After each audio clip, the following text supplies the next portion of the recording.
I like the reaction that I got off the players. They're obviously desperately disappointed. They want to be playing better than they are, even though the performances have not been so bad. And obviously they really want that result, and I think they need it, and it's going to make everyone feel good. I think if we get a positive result against BEERSCHOT, that doesn't necessarily mean that everything's now okay, because we've won 1 game in 10. So I don't think winning 1 game is going to sort out all the problems. I think this is going to be an ongoing thing.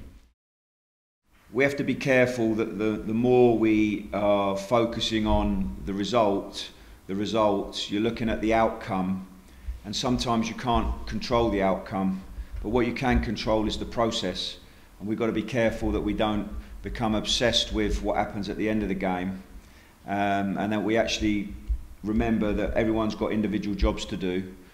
Everyone must work hard at developing themselves individually, because when you get better individually, you're going to help the team. And then when you get the opportunity to play, because you've been selected to go into the pitch and execute the jobs you've been asked to do, I think it's important as a player that you have that kind of focus. You're focusing on the details rather than the result. Because in football, you can't always control the level of the how the opposition are going to play. You can't control the system that they're going to play. You've got to do your best to do what you can do. And so I've really spoken to the players about that the last couple of days. Let's focus on the details of the performance rather than becoming obsessed with the result. I think I've never worked with a team that there hasn't been a difficult moment. Never. Not one team. And that includes Bayern Munich, Real Madrid, Chelsea. In all those teams, there were difficult moments. I think what the issue has been here is that the difficult moment is going on too long.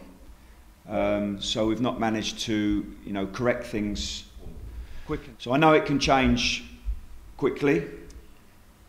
I think the issue with confidence is definitely there.